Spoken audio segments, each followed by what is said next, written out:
کیا اسلام میں کوئی اور مکتب فکر میوزک کو حلال سمجھتے ہیں کہ میں محمد صلی اللہ علیہ وسلم کا غلام ہوں، آج میں ناچوں گا بھی، گاؤں گا بھی، اور میوزک کے نام پر میں جھوموں گا بھی؟ آج آپ جو جمع ہوئے ہیں جلوس کے خلاف ہیں یا جلوس میں ہونے والے رسومات کے خلاف ہیں؟ ریس کا لگا لینا اور پانی کا اچھالنا جس میں مرد اور عورت دونوں کے اوپر پانی اچھلا جا رہا ہے، نہیں جانا، گھر سے ہی نہیں نکلنا ہے وہ جب نماز کے لیے باہر نکلنے کی اجازت نہیں ہے اور خرید و فروخت کے لیے باہر نکلنے کی اجازت نہیں ہے تو پھر ایسے موقع پر کیسے نکلنے کی اجازت ہے؟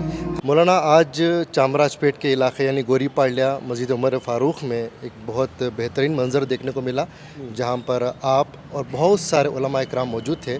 فکر یہ تھی کہ میلاد النبی ٹاپک تھا اور جلوس جو نکالا جا رہا ہے۔ میں ایک سوال آپ سے یہ کرنا چاہ رہا ہوں، کیا مسلمان جو ہیں بہت سارے مسلک ہیں مکتب فکر سے جڑے ہوئے ہیں، کیا اسلام میں کوئی اور مکتب فکر میوزک کو حلال سمجھتے ہیں؟ نہیں ہے، کوئی مکتب فکر ایسا نہیں جو میوزک کو حلال اور جائز سمجھتا ہے۔ جب میوزک حلال اور جائز نہیں ہے تو نبی پاک صلی اللہ علیہ وسلم کی ولادت کے موقع پر ڈی جے اور روڈوں کو بلاک کرنا اور خوشی کا اظہار کرنا کہ میں محمد صلی اللہ علیہ وسلم کا غلام ہوں، آج میں ناچوں گا بھی، گاؤں گا بھی، اور میوزک کے نام پر میں جھوموں گا بھی، تو صاف پتہ چلتا ہے کہ وہ ان کی نادانی اور جہالت ہے اور وہ جانتے نہیں پیغمبر صلی اللہ علیہ وسلم کی ولادت کی خوشی کیسے منایا جائے۔ جیسے کہ آپ نے کہا کہ کسی بھی مکتب فکر کے کسی بھی عالم دین کو اختلاف نہیں ہے کہ میوزک حلال ہے، کیونکہ میوزک حرام ہے تو سب کا ایک ہی اتفاق ہے، تو کیا اس مسئلے پر تمام مکتب فکر کے علماء کو اپنے اپنے پلیٹ فارم سے صحیح ایک جگہ جمع ہو سکیں یا اپنے اپنے پلیٹ فارم سے یا سوشل میڈیا کے ذریعے سے یہ پیغام نوجوانوں تک پہنچانا چاہیے کہ میوزک حرام ہے، اور بالخصوص کہ نبی پاک صلی اللہ علیہ وسلم کی پیدائش کے دن پر یہ جو عمل کیا جاتا ہے شہر کے اندر روڈوں کو بلاک کرنا اور ڈی جے بجانا؟ دیکھیے، مجھے امید ہے اور یقین بھی ہے کہ ہر مکتب فکر کے حضرات علماء کرام میوزک کے حرام ہونے کے متعلق اپنے اپنے مساجد میں بیانات کرتے ہیں۔ اگر نہیں کرتے ہیں تو میں ان سے گزارش کرتا ہوں کہ وہ ضرور میوزک، ڈی جے، گانے بجانے کی حرمت پر صاف کھلے انداز سے بیان کریں۔ اور ایک مسئلہ یہ ہے کہ 12 ربیع الاول یا ربیع الاول کا مہینہ جب آتا ہے، ایسے اہم موقع پر بعض مساجد میں جب اس عنوان کو لیتے ہیں تو پھر محلے اور ذمہ داروں سے بھی حالات آ جاتے ہیں، تو ایسی صورت میں وہ لوگ اس وقت بیان نہیں کرتے، ورنہ عام حالات میں تو ضرور بیان کرتے ہیں کہ میوزک، ڈی جے سب حرام ہے۔ آج آپ جو جمع ہوئے ہیں جلوس کے خلاف ہیں یا جلوس میں ہونے والے رسومات کے خلاف ہیں؟ جلوس میں ہونے والے رسومات کے خلاف ہیں۔ اور جس طریقے سے ہماری مائیں بہنیں بھی ایک نظارے کے طور پر، ایک تماشے کے طور پر بھی روڈ پر آ جاتے ہیں اور بے پردہ بھی ہو جاتی ہیں اور کھڑے ہو کر ریس کا لگا لینا اور پانی کا اچھالنا جس میں مرد اور عورت دونوں کے اوپر پانی اچھلا جا رہا ہے، اور ایک جب غیر وہاں سے گزر رہا ہے اور وہ دیکھتا ہے کہ مسلمان بھی ہماری طرح ہی ناچتے ہیں، اس پر کیا کہنا چاہیے؟ بالکل غلط ہے، عورتوں کا کسی صورت میں باہر نکلنا جائز نہیں ہے، اور اس صورت میں تو اور بھی نہیں نکلنا، کیونکہ وہ دن حضور صلی اللہ علیہ وسلم کے پیدائش کے دن ہے۔ تو اگر ہم لوگ اس طرح سے خوشی منائیں گے تو میں سمجھتا ہوں کہ ہماری خوشی کی خبر آقا تک پہنچے گی، آقا کو بہت تکلیف ہوگی۔ میرا آخری سوال مولانا یہ ہے کہ میلاد النبی کے نام پر جو نوجوان نکلتے ہیں، خوشی کا اظہار کرتے ہیں، افسوس تو یہ بھی دیکھنے کو مل رہا ہے کہ نشے کی حالت میں بھی ہوتے ہیں۔ بالکل غلط بات ہے، تو نشہ وہ بھی حرام ہے، ڈی جے کی طرح، میوزک کی طرح۔ جیسے ڈی جے اور میوزک حرام ہے ویسے شراب اور نشہ حرام ہے، اور اس صورت میں نشے کے ساتھ داخل ہونا یہ تو اور بھی سخت حرام ہے، ڈبل ٹرپل سزا ہوگی۔ مولانا آپ نے کہا کہ میں جلوس کے خلاف نہیں ہوں، جب آپ جلوس کے خلاف نہیں ہیں تو کیا ایسی ہدایات ہیں، کیا ایسے کچھ پوائنٹس آپ بتا سکتے ہیں کہ جو بھی انسان جلوس میں شریک ہو رہے ہیں کہ وہ کس حد تک محدود رہیں؟ دیکھیے کہ میں جلوس کے خلاف نہیں، تو آج آپ کا سوال یہ تھا کہ ہمارے جمع ہونے کا مقصد کیا ہے؟ آج ہمارے جمع ہونے کا مقصد جلوس میں ہونے والے خرافات کے آج ہم لوگ مخالفت کر رہے ہیں، ورنہ ہمارا مسلک ہی یہی ہے کہ ایسے جلوس اسلام میں کسی قسم سے جائز نہیں ہے۔ جلوس کی کوئی ترتیب ہی نہیں ہے ہمارے درمیان میں، ہم لوگ جلسہ کریں، بیٹھیں، دین کی بات کریں، اچھی بات کریں، اس دن آقا صلی اللہ علیہ وسلم کی محبت میں آقا کی ولایت کے تذکرے سنیں، آقا صلی اللہ علیہ وسلم کی سیرت کے تذکرے سنیں، تو اسے اچھے طریقے سے بھی ادا کر سکتے ہیں نا۔ جلوس سے اور جلوس کے ذریعے سے ہم کیا پیغام دے سکتے ہیں بتائیے؟ کوئی پیغام اور کوئی اصلاح جلوس کے ذریعے سے ہو ہی نہیں سکتی. جلسہ ہو، جیسا کہ ہمارے علماء میں مولانا مفتی اصغر علی صاحب نے کہا کہ جلسے ہو مسجدوں کے اندر اور آقا کی سیرت بیان ہو، یہ بہت اچھی بات ہے.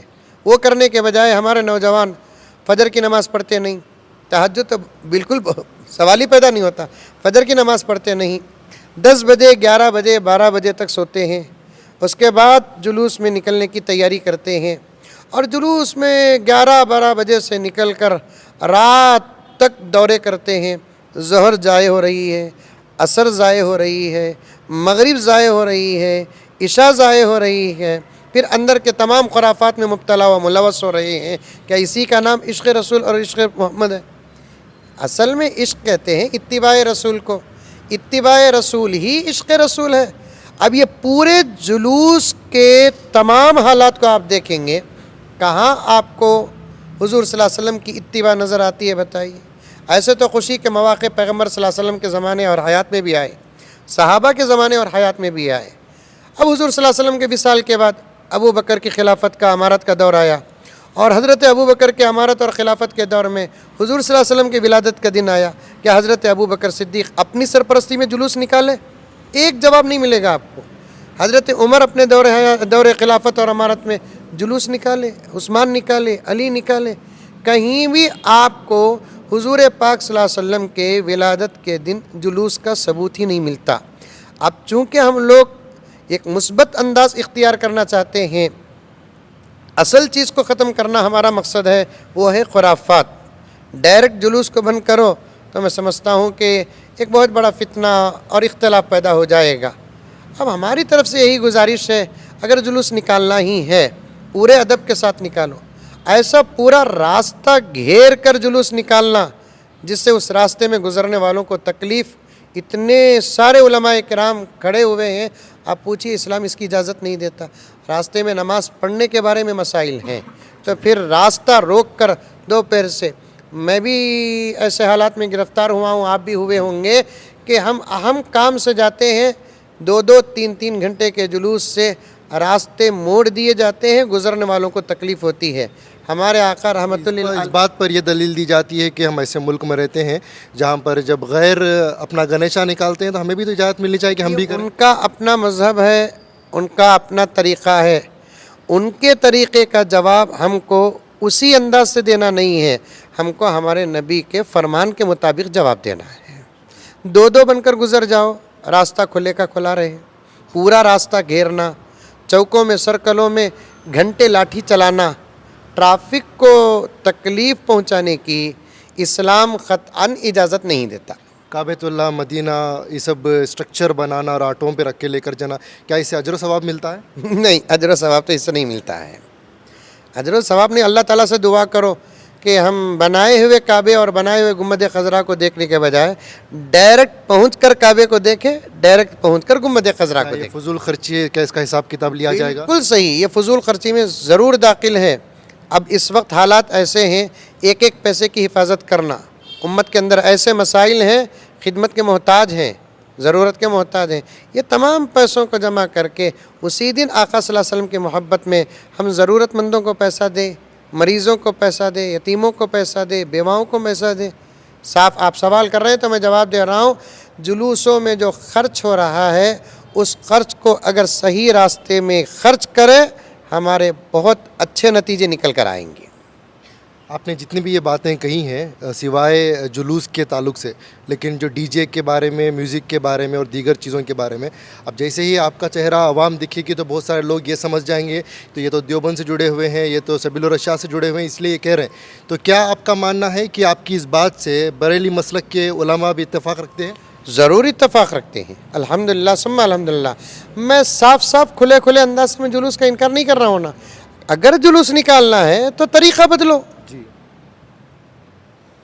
اور مجھے امید ہے کہ اس وقت الحمدللہ امت میں زبردست اتفاق آ رہا ہے، مصالحت ہو رہی ہے، اچھی باتوں کو ایک دوسرے قبول کر رہے ہیں، اور جلوس میں ہونے والے خرافات کو بریلوی حضرات بھی پسند نہیں کر رہے ہیں، وہ بھی بہت پریشان ہیں، ان کے بیانات بھی الحمدللہ آ رہے ہیں. اللہ ہمارے نوجوانوں کو سننے اور عمل کرنے کی توفیق عطا فرمائے. جزاک اللہ خیر مولانا، میں شکر گزار ہوں آپ کا. السلام علیکم.